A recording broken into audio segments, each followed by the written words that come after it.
Selamat datang kembali di channel Relawan Imut 3. Pada pertemuan kita kali ini, kita akan membahas hasil diskusi ruang kolaborasi modul 31, pengambilan keputusan berbasis nilai-nilai kebajikan sebagai seorang pemimpin. Tugas ini merupakan hasil diskusi kami kelompok 2 yang terdiri dari saya sendiri, Farida Ahriani, Panur Ahmad Rafiuddin Parta, dan Ibu Nuryani. Tugas kami ini sudah mendapat umpan balik dan penguatan dari rekan-rekan calon guru penggerak Kabupaten Bantaeng dan Bapak Fasilitator. Sebelum membahas lebih jauh tentang analisis kasus, ada baiknya kita memahami konsep dasar tentang pengambilan keputusan. Secara umum, dilema etika dikategorikan menjadi 4. Yang pertama, individu lawan kelompok. Yang kedua, rasa keadilan lawan rasa kasihan. Yang ketiga, kebenaran lawan kesetiaan. Dan yang keempat, jangka pendek lawan jangka panjang. Kemudian ada 3 prinsip penyelesaian dilema. Yang pertama, berpikir berbasis hasil akhir. Yang kedua, berpikir berbasis peraturan. Dan yang ketiga, berpikir berbasis rasa peduli. 3 landasan utama pengambilan keputusan seorang guru, yaitu yang pertama, berpihak pada murid, mengandung nilai-nilai kebajikan dan bisa dipertanggungjawabkan.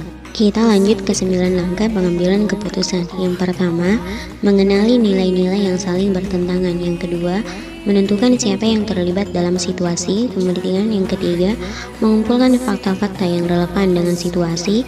Yang keempat, melakukan pengujian benar atau salah yang terdiri dari 5 bagian: uji legal, uji regulasi, uji intuisi, uji publikasi, dan uji panutan atau idola. Kemudian tahap yang kelima, pengujian paradigma benar lawan benar. Yang keenam, melakukan prinsip resolusi. Yang ketujuh, investigasi opsi trilema. Yang kedelapan, membuat keputusan. Dan yang kesembilan, melihat lagi atau refleksi keputusan yang sudah dibuat. Kita melangkah ke petunjuk soal ruang kolaborasi. Yang pertama, kita diminta untuk mengambil satu studi kasus berdasarkan pilihan studi kasus yang nyata dari salah satu anggota kelompok, atau studi kasus nyata di luar anggota kelompok, atau studi kasus nyata yang terbuat dalam media yang disepakati untuk dianalisis. Dari studi kasus pilihan tersebut, setiap kelompok bertugas menentukan paradigma apa yang digunakan, prinsip mana yang mendasari pilihan pengambilan keputusan, dan tahap-tahap pengambilan dan pengujian terhadap studi kasus pilihan. Apakah telah tepat atau belum? Mengapa? Masihkah ada pertanyaan-pertanyaan yang menyangkut di benak? Dan kasus pilihan kelompok kami yaitu kasus Ibu Ani, seorang guru di kelas 6 SD Harapan. Salah seorang muridnya bernama Nur yang sebenarnya cerdas, akhir-akhir ini kurang fokus mengerjakan tugas, bahkan sudah beberapa kali alfa. Sebagai seorang guru yang bertanggung jawab, Ibu Ani mencari tahu informasi tentang Nur dengan melakukan kunjungan rumah. Setelah melakukan kunjungan rumah, Bu Ani menemukan fakta jika Nur sering membantu orang tuanya bekerja mencari nafkah sampai larut malam. Nur berinisiatif sendiri untuk membantu kedua orang tuanya mencari nafkah tanpa paksaan dari siapapun. Nah, karena kondisi ini, akhirnya Nur merasa lelah dan lebih memilih tidur dibanding harus pergi ke sekolah. Sehingga motivasi belajarnya rendah, tugas-tugasnya tidak pernah dikumpulkan tepat waktu. Nur bahkan berencana berhenti bersekolah dan ingin fokus membantu orang tuanya saja mencari nafkah. Jika kamu adalah Ibu Ani yang begitu peduli dengan keadaan muridnya, apakah yang harus kamu lakukan agar Nur tetap bisa bersekolah dan lulus tanpa mencederai rasa keadilan murid-muridnya yang lain yang aktif mengikuti pembelajaran dari awal sampai akhir? Nah, mari kita bahas studi kasusnya. Paradigma yang digunakan di sini adalah keadilan versus kasihan, justice versus mercy. Dalam paradigma ini, pilihannya adalah antara mengikuti aturan tertulis atau tidak mengikuti aturan sepenuhnya. Kita bisa memilih untuk berlaku adil dengan memperlakukan hal yang sama bagi semua orang, atau membuat pengecualian dengan alasan kemurahan hati dan kasih sayang. Prinsip yang digunakan untuk mengambil keputusan adalah berpikir berbasis rasa peduli, care-based thinking, dan hal ini sudah sesuai dengan 3 prinsip dasar utama untuk mengambil keputusan, yaitu berpihak pada murid, mengandung nilai-nilai kebajikan, dan bertanggung jawab. Kita melangkah ke tahap pengambilan dan pengujian keputusan. Tahap pertama, mengenali nilai-nilai yang bertentangan. Alih-alih langsung mengambil keputusan tanpa menilainya dengan lebih seksama, penting bagi kita untuk mengidentifikasi masalah yang sedang kita hadapi. Kedua, penting bagi kita untuk memastikan bahwa masalah yang kita hadapi memang betul-betul berhubungan dengan aspek moral, bukan sekedar masalah yang berhubungan dengan sopan santun atau norma sosial. Dan menurut kami, nilai-nilai yang bertentangan di sini adalah yang pertama, keadilan versus kasih sayang. Keadilan untuk menegakkan aturan bagi seluruh murid, tapi konsekuensinya Nur akan kehilangan kesempatan untuk melanjutkan pendidikannya. Padahal Nur adalah anak yang cerdas, hanya saja terbentur masalah ekonomi keluarganya. Kemudian yang kedua adalah individu versus kelompok. Di sini Nur dibenturkan dengan teman-temannya yang aktif mengikuti pembelajaran dari awal sampai akhir. Langkah kedua, menentukan siapa yang terlibat. Yang terlibat tentu saja Nur. Yang pertama, murid cerdas yang jarang ke sekolah karena membantu orang tuanya mencari nafkah. Yang kedua, teman sekelas Nur yang aktif mengikuti proses pembelajaran sejak awal. Yang ketiga, Ibu Ani, guru kelas Nur di SD Harapan. Dan yang keempat, orang tua Nur yang keadaan ekonominya pas-pasan dan harus berjuang mencari nafkah. Langkah yang ketiga yaitu mengumpulkan fakta yang relevan. Nur adalah murid yang cerdas dan awalnya sangat bersemangat ke sekolah. Tapi karena keadaan ekonomi orang tuanya berubah sejak pandemi, Nur menjadi jarang ke sekolah dan selalu terlambat mengumpulkan tugas-tugasnya. Hal ini terjadi karena dia kelelahan bekerja membantu orang tuanya sampai larut malam sehingga lebih memilih tidur dibanding ke sekolah. Nur membantu orang tuanya atas inisiatifnya sendiri, bukan karena paksaan. Nur berniat berhenti sekolah agar bisa fokus membantu orang tuanya mencari nafkah. Langkah keempat, melakukan pengujian benar salah. Pengujian yang pertama dilakukan adalah uji legal. Mungkin banyak yang berpikir jika mempekerjakan anak di bawah umur adalah hal yang melanggar hukum. Tapi sesuai dengan Undang-Undang Ketenagakerjaan dalam pasal 69 ayat 2, pekerja ringan adalah anak yang berusia 13-15 tahun diperbolehkan melakukan pekerjaan ringan sepanjang tidak mengganggu perkembangan dan kesehatan fisik, mental, dan sosialnya. Hal ini juga didukung oleh pasal 71 Undang-Undang Ketenagakerjaan, yaitu harus berada di pengawasan oleh orang dewasa. Berarti Nur di sini tidak melanggar hukum.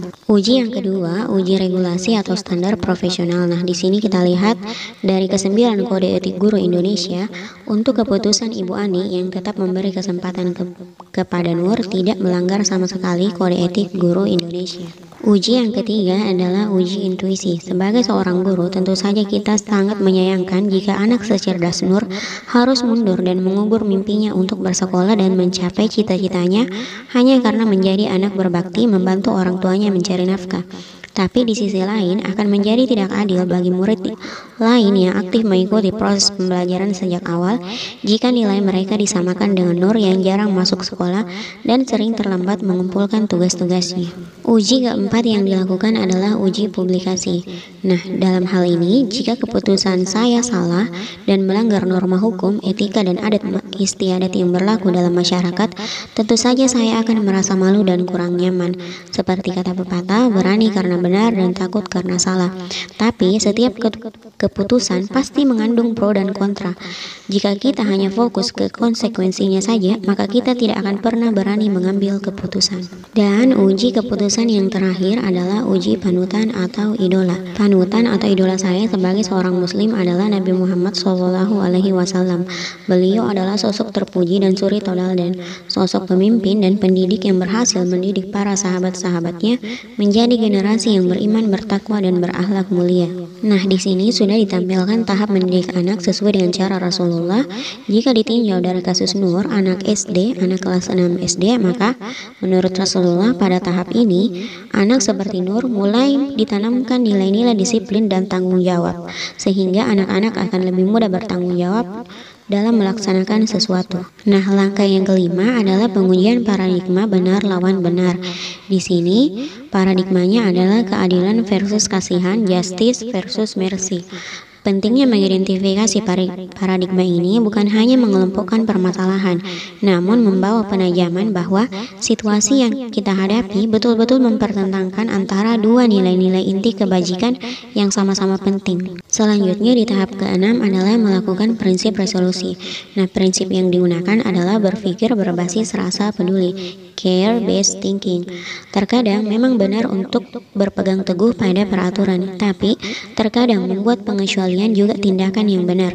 Pilihan untuk menuruti peraturan dapat dibuat berdasarkan rasa hormat terhadap keadilan atau sama rata. Pilihan untuk membengkokkan peraturan dapat dibuat berdasarkan rasa kasihan. Tahap yang ketujuh adalah investigasi opsi trilema. Terkadang kita perlu mencari opsi di luar dari dua pilihan yang sudah ada. Kita bisa bertanya pada diri kita, apakah ada cara untuk berkompromi dalam situasi ini? Terkadang akan muncul sebuah penyelesaian yang kreatif dan tidak terpikir sebelumnya, yang bisa saja muncul di tengah-tengah kebingungan menyelesaikan masalah. Dan opsi trilema yang kami pilih adalah meminta kepada orang tuanya untuk memprioritaskan pendidikan anaknya, misalnya membatasi waktu kerjanya. Kedelapan adalah membuat keputusan di sini. Yang pertama, kami melakukan restitusi ke Nur. Yang kedua, meminta Nur memperbaiki manajemen waktu dan kesadaran dirinya.